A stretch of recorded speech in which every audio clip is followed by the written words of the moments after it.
नमस्कार साथियों, IFMS 3.0 पर नए कार्मिकों के डेटा अप्रूवल के संबंध में नवीनतम निर्देश आज दिनांक 8 अप्रैल को जारी हुए हैं। तो उसके बारे में आज हम बात करेंगे। तो सबसे पहले यहाँ पे इन निर्देशों की आवश्यकता इसलिए पड़ी कि कई DDOs ने मल्टीपल एंट्रीज करके और न्यू एम्प्लॉई ID जनरेशन हेतु रिक्वेस्ट HOD को फॉरवर्ड कर रखी थी और उस वजह से उन एम्प्लॉइज़ की जो न्यू एम्प्लॉई है उनकी ID जनरेट करने में परेशानी हो रही है। तो यहाँ पे जो निर्देश दिए गए हैं उनके बारे में हम बात करते हैं। सबसे पहली बात है यहाँ पे कि नव नियुक्त कार्मिकों के IFMS पर डेटा अप्रूवल के संबंध में जितने भी राजकीय उच्च माध्यमिक विद्यालय है, PO है, UCO है, उनको ये निर्देश जारी करें कि जो नए कार्मिक राज्य सेवा में आए हैं उनकी रिक्वेस्ट को IFMS 3.0 पे अधीनस्थ आहरण वितरण अधिकारियों द्वारा सही नहीं भेजने के कारण उन्हें निदेशालय द्वारा विभाग स्तर पर अप्रूव करने में कठिनाइयां आ रही है। इस वजह से ये निर्देश जारी करने पड़े हैं कि उनकी जो एम्प्लॉय ID अप्रूव करने में HOD लेवल पे हैं, उनकी रिक्वेस्ट को IFMS 3.0 पे अधीनस्थ आहरण वितरण अधिकारियों द्वारा सही नहीं भेजने के कारण उन्हें निदेशालय द्वारा विभाग स्तर पर अप्रूव करने में कठिनाइयां आ रही है।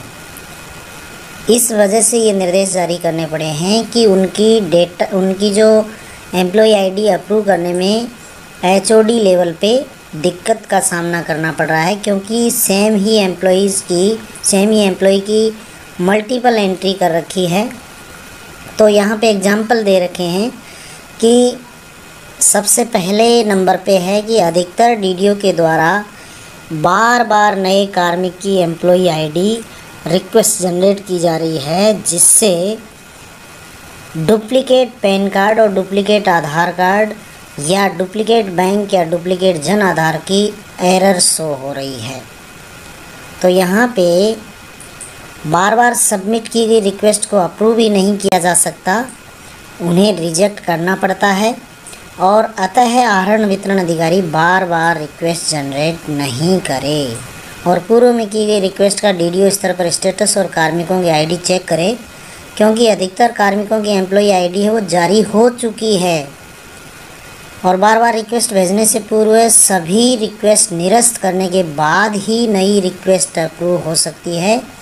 इससे हो चुकी है और बार बार रिक्वेस्ट भेजने से पूर्व सभी रिक्वेस्ट निरस्त करने के बाद ही नई रिक्वेस्ट अप्रूव हो सकती है।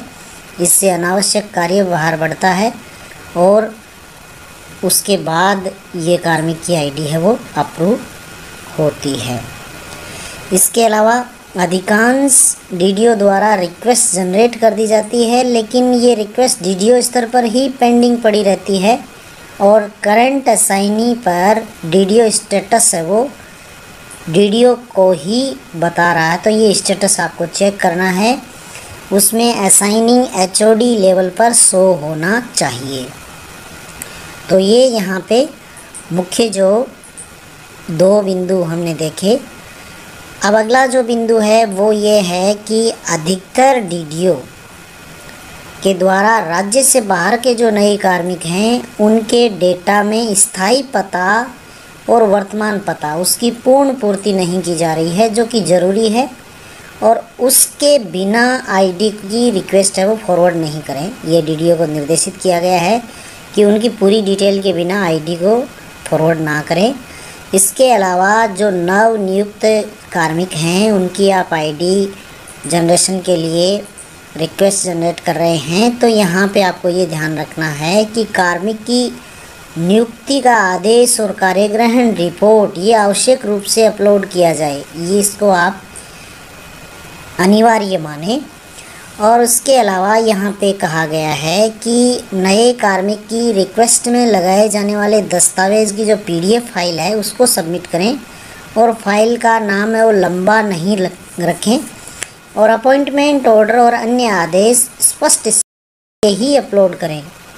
और पे ग्रेड का भी विशेष रूप से ध्यान रखा जाए। 6 नंबर बिंदु है, कार्मिक की पे ग्रेड का विशेष रूप से ध्यान रखा जाए। तो ये त्रुटियां रहने की वजह से जो रिक्वेस्ट है वो रिजेक्ट की जाती है और अनावश्यक कार्यभार बढ़ता है। तो यहाँ पे नीचे और निर्देश दिए गए हैं, उनके बारे में हम बात करें। इसकी सारी पूर्ति करने के बाद ही डेटा फॉरवर्ड करें। इसके लिए आपको कहीं पर भी अधिकारियों को फ़ोन से संपर्क करने की आवश्यकता नहीं है। निदेशालय स्तर पर इस कार्य को बड़ी ही तत्परता के साथ किया जा रहा है। तो ये जो आज के नवीनतम निर्देश यानी 8 अप्रैल 2024 को ये नए निर्देश HOD लेवल से जारी हुए हैं। तो समस्त DDOs इन पॉइंट्स का ध्यान रखें और इसके आधार पे ही नई जो एम्प्लॉय ID का जनरेशन करने हेतु आप रिक्वेस्ट फॉरवर्ड करें। Thank you very much. जय हिंद, जय भारत।